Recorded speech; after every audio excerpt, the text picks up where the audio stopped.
Happy birthday बाबा. तुम्हाला वाढदिवसाच्या लक्ष शुभेच्छा. पूर्ण होईल.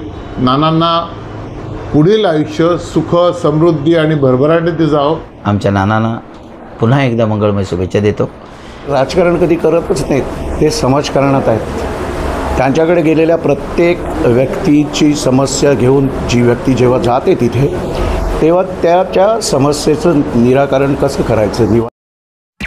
1 ऑक्टोबर 1959 एका सामान्य परिवारामध्ये, एका सामान्य घरामध्ये एका अशा व्यक्तीचा जन्म झाला ज्यांनी पुढे जाऊन नावलौकिक कमवलं. या व्यक्तीचं नाव आहे राजू पाटील. राजू पाटील यांचं पालन पोषण अतिशय सामान्य स्वरूपात झालं. एका सामान्य घरात, एका संयुक्त परिवारात ते वाढले. राजू पाटील यांनी आपलं शिक्षण विरार पूर्व येथील विद्या मंदिर या शाळेमध्ये घेतलं. या शाळेमध्ये प्रसिद्ध अभिनेता गोविंदा यांच्या बहिणी सोबतच विविध अशी लोक त्यांना भेटली ज्यांनी पुढे जाऊन त्यांच्यासारखं चांगलं नावलौकिक कमवलं. फक्त राजू पाटीलच नाही तर त्यांच्या संगतीत असलेले त्यांचे मित्रमंडळी देखील तितक्याच नावलौकिकाला गेले. राजू पाटील जसे जसे मोठे होत गेले तसं त्यांनी समाजाचा चेहरा मोहरा ओळखायला सुरुवात केलं. आपल्या समाजात नेमकं काय घडतंय, आपण जिथे राहतोय ते शहर इतकं मागासलेलं काय, असे प्रश्न त्यांना पडू लागले. जसजसे राजू पाटील मोठे होत गेले तसतसं त्यांना समाजातल्या या परिस्थितींवर, या गंभीर प्रश्नांवर, समस्या सोडवण्यावर त्यांचा भर पडू लागला आणि वेळेसोबतच त्यांनी या समस्यांचं समाधान शोधण्यास सुरुवात केली. कालांतराने अभ्यास सुरू होताच, परंतु समाजामध्ये पडत असलेले प्रश्न देखील त्यांना तितकेच भेडसावत होते.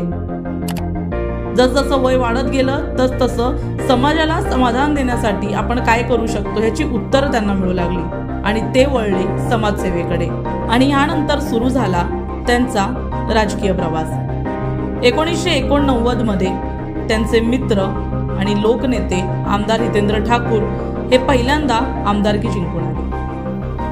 ग्राउंड लेवलवर प्रचार करणं, त्यांच्या सोबत राहणं आणि त्यांच्यासोबत असून एक मजबूत असा स्तंभ बनून नाना अर्थातच राजू पाटील यांनी त्यांची साथ दिली. यानंतर अप्पा आणि नाना ही मजबूत अशी एक मैत्रीची जोड झाली आणि ह्याचबरोबर या प्रवासात त्यांनी राजकीय दृष्ट्या राजनीती, रणनीती आणि समीकरण शिकून ते परिपक्व झाले.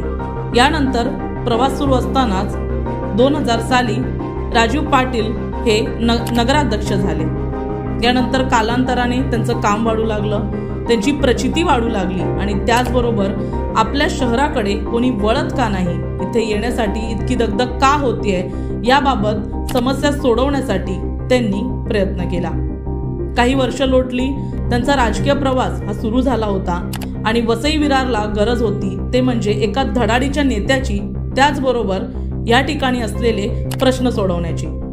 मुंबईच्या लगत असला तरी वसई विरारला कोणी का ओळखत नाही, त्याचं प्रमुख कारण असं होतं की अद्यापही याच्या ज्या मूलभूत समस्या होत्या त्या सोडवल्या जात नव्हत्या. त्यामध्ये ट्रेनचा प्रवास असू दे, रस्त्यांची समस्या असू दे अथवा विजेचे प्रश्न असू दे, ते सोडवण्यासाठी राजू पाटील हे सक्रिय झाले. राजकारण आणि समाजकारण सांभाळता सांभाळता वसई विरार एके दिवशी महानगरपालिका म्हणून घोषित करण्यात आलं आणि 2010 मध्ये राजू पाटील उर्फ सर्वांचे लाडके नाना बनले वसई विरार महानगरपालिकेचे प्रथम महापौर. आणि त्यानंतर एक नवीन ओळख राजू पाटील यांची झाली. महापौरची धुरा सांभाळल्यानंतर नानांनी म्हणजेच राजू पाटील यांनी सर्वत्र काम करण्यास सुरुवात केली. वसई विरार क्षेत्रामध्ये विकास कसा होईल यासाठी नेहमीच सक्रिय राहिले आणि त्यामध्येच त्यांनी वसई विरार महापौर मॅरेथॉन ही या शहरात आणली. महापौर मॅरेथॉन अतिशय दिमाखात साजरा करण्यात आली आणि त्यानंतर आत्ताच्या घडीला देशातल्या सर्व मोठ्या मॅरेथॉन पैकी एक असते ती म्हणजे वसई विरार महापौर मॅरेथॉन. राजू पाटील यांनी सुरू केलेली ही मॅरेथॉन आज लोकचर्चित आहे. त्याचबरोबर या मॅरेथॉनची चर्चा सर्वत्र देशात केली जाते. आज विविध ठिकाणाहून या ठिकाणी या मॅरेथॉनमध्ये सहभागी घेण्यासाठी मोठमोठे स्पर्धक येत असतात. राजू पाटील यांना नेहमीच वाटतं की आपल्या देशाचा युवा हा क्रीडा क्षेत्रात देखील तितकाच पुढे असला पाहिजे आणि सक्रिय असला पाहिजे। यासाठी त्यांनी विविध प्रोजेक्ट्स हे क्रीडावर देखील सुरू केले, मग ते क्रीडांगण असू दे किंवा स्केटिंग सारखा एक असा खेळ ज्याची चर्चा भारतात होत नाही, त्यासाठी देखील ते नेहमी प्रयत्नात राहिले। याचबरोबर महापौर ही भूमिका साकारत असतानाच एक चांगले आणि चाणक्य असे व्यावसायिक देखील ते बनले। व्यवसायातला चाणक्य म्हणायला गेलं तरी हरकत नाही। राजू पाटील यांनी विविध व्यवसाय मोठे केले, त्यानंतर ज्या युवकांना रोजगाराची गरज होती त्यांना देखील आपल्या व्यवसायात चांगला रोजगार मिळवून दिला। त्यामुळे युवा मंडळी देखील राजू पाटील यांच्या पाठीशी खंबीरपणे उभी राहिली आणि राजू पाटील यांना नाना हे नाव पडलं। कदाचित आज वसई विरार किंवा पालघरमध्ये कोणच असा असेल ज्याला नाना माहीत नसतील। पालघरमध्ये जर नाना कोणी आहेत तर ते राजू पाटीलच आहेत। नाना हे नाव लोक प्रेमाने त्यांना हाक मारतात। कोणी असं असेल जे त्यांना राजू पाटील म्हणून हाक मारतं। आज प्रत्येक जण त्यांना प्रेमाने नाना म्हणतो आणि राजू पाटील यांना देखील ते ऐकण्यासाठी अतिशय आनंद होतो। विविध व्यवसाय सुरू केले, ते मोठे केले, त्यातून अनेक रोजगार उत्पन्न केले आणि त्यानंतर नाना बनले कामगार नेता। व्यवसाय उभे करत असतानाच कामगारांना काय हाल सहन करावे लागतात, मग ते महाराष्ट्रातले असू दे किंवा परराष्ट्रातले, कोणत्याही राष्ट्राचा असू दे, कामगार हा एक माणूस असतो। त्याच्या वेतना काय असतात, त्याला वेतन मिळालं पाहिजे, त्याचं मेडिकल व्यवस्थित झालं पाहिजे आणि सगळ्या सुखसुविधा मिळाल्या पाहिजेत हे त्यांना कळू लागलं। कालांतराने चांगला व्यावसायिक होता होताच त्यांनी कामगार नेत्याची भूमिका हाती घेतली। स्थानिक कामगार संघ याचे अध्यक्ष बनत नानांनी कामगार चळवळीकडे आपली वाटचाल सुरू केली। पुढे जाऊन त्यांनी महानगरपालिकेवर इतकी वर्ष आपल्या पक्षाची सत्ता असून देखील कामगारांच्या पाठीशी कोणत्याही ताकदीचा किंवा सत्तेचा विचार न करता ते ठामपणे उभे राहिले। कामगारांसाठी भव्य असा मोर्चा काढला, सर्व पक्षांना एकत्रित आणलं आणि थेट धडाडले ते महानगरपालिकेवर। त्यानंतर नानांची ही भूमिका ठाम होती। पालघरमध्ये कुठेही कामगारांवर अत्याचार होत असेल तर थेट आपले मुद्दे मांडायचे आणि त्यांना न्याय मिळवून द्यायचा, असं म्हणत ते फक्त पालघर वसई विरार पुरतेच सीमित नाही राहिले तर इथून बाहेर देखील त्यांचं नाव लौकिक झालं। आज राजू पाटील हे फक्त पालघर वसई विरार पुरतेच सीमित नसून नवी मुंबई, मुंबई या ठिकाणी देखील नाव लौकिक झालेलं आहे। यानंतर सर्वात मोठा प्रश्न उपस्थित झाला तो म्हणजे मराठा समाजाचा, ओबीसी नेत्याचा आणि त्यामध्येच नानांनी ओबीसी नेता म्हणून देखील आपल्या समाजासाठी एक चांगलं कार्य करत त्या समाजाची बाजू देखील मांडली। नाना पुन्हा एकदा समाजासाठी देखील तितकेच धडाडीने पुढे आले, मोर्चे केले आणि आपल्या समाजाला न्याय हक्क मिळवून देण्यासाठी रस्त्यावर उतरले। याचबरोबर सगळ्यात मोठा प्रश्न होता तो म्हणजे वसई विरार तर आता विकसित झालंच होतं, पण त्याच्या पुढे काय? गेल्या अनेक वर्षांपासून विविध प्रश्न त्यांनी धरून ठेवलेले आहेत आणि त्यातील सर्वात मोठा प्रश्न आहे तो म्हणजे वसई आणि नालासोपारा, विरार, वैतरणा ह्यामध्ये एक रेल्वे स्टेशन व्हायला हवं याचा। त्याचबरोबर लोकसभेच्या निवडणुकांमध्ये जिथे सर्व वॉटर गटर मीटरची राजनीती करत होते तिथे नानांनी मूलभूत सुविधा ते म्हणजे प्रवास हे समजून हा प्रवास बोर्डीपर्यंत झाला पाहिजे, यासाठी ट्रेन आली पाहिजे असं म्हणत ठाम आपले विचार मांडले होते। याचबरोबर वृक्षप्रेमी असलेले नाना हे सर्वांनाच माहिती आहे। आतापर्यंत हजारोच्या संख्येने त्यांनी संकल्प ठेवून वृक्ष लावलेले आहेत। महापौर असतानाच्या काळात त्यांनी मोठमोठ्या नर्सऱ्या उघडल्या, त्याचबरोबर आत्ताही त्यांचं हे वृक्षप्रेमी रूप सुरूच आहे। गेली 3 वर्ष नाना हे आपला वाढदिवस समुद्र किनारे स्वच्छ करत साजरा करतायत। लहान मुलांच्या साथीने समुद्र किनारे स्वच्छ करत त्यांच्यासोबत आपला वाढदिवस नित्य नियमाने ते साजरा करतायत। त्याचबरोबर कार्यालयात इतर कोणाला त्रास होऊ नये, तसंच गर्दी होऊ नये, नागरिकांना त्रास होऊ नये यासाठी ते कार्यालयात देखील भेटत नसून सर्वांच्या शुभेच्छा फोनवर स्वीकारतात। कोणत्याही सत्तेची किंवा पदाची हाव नसणारे राजू पाटील यांनी विविध समस्या सोडवल्या। यामध्ये वसई कोर्टाच्या जागेसाठी वकिलांची मागणी असू दे तर त्यावेळी देखील राजू पाटील त्यांच्या पाठीत ठामपणे उभे राहिले। याचबरोबर नवापूर सारख्या ठिकाणी झालेल्या तोडक कारवाईमध्ये देखील त्यांनी त्या परिवाराला मिळून त्यांना मदतीची हात देण्याचा प्रयत्न केला. त्यांचं हे संपूर्ण कार्य बघून येणाऱ्या निवडणुकांमध्ये त्यांना चाहणाऱ्यांची अशी इच्छा आहे की नाना म्हणजेच राजीव पाटील हे पुन्हा एकदा राजकारणी म्हणून नागरिकांना पाहायला आवडतील. व्यवसायामध्ये उच्चांक गाठलेले नाना, समाजकारणामध्ये सक्रिय असलेले नाना आता पुन्हा एकदा आमदारकीला त्यांना पाहायचे आहेत. नागरिक सर्वत्र मागणी करत आहेत की त्यांचे लाडके नाना पुन्हा एकदा मैदानात उतरले पाहिजेत. नाना जर मैदानात उतरणार तर विजय हा स्वतः त्यांच्याकडे चालत येईल. आणि यासाठीच सर्वांचं असं म्हणणं आहे की नाना पुन्हा एकदा राजकारणात आले पाहिजे. परंतु कोणत्याही सत्तेची हाव नसणारे, कोणत्याही खुर्चीची हाव नसणारे नाना नेहमीच समाजकार्यातून आपलं कार्य दाखवत असतात.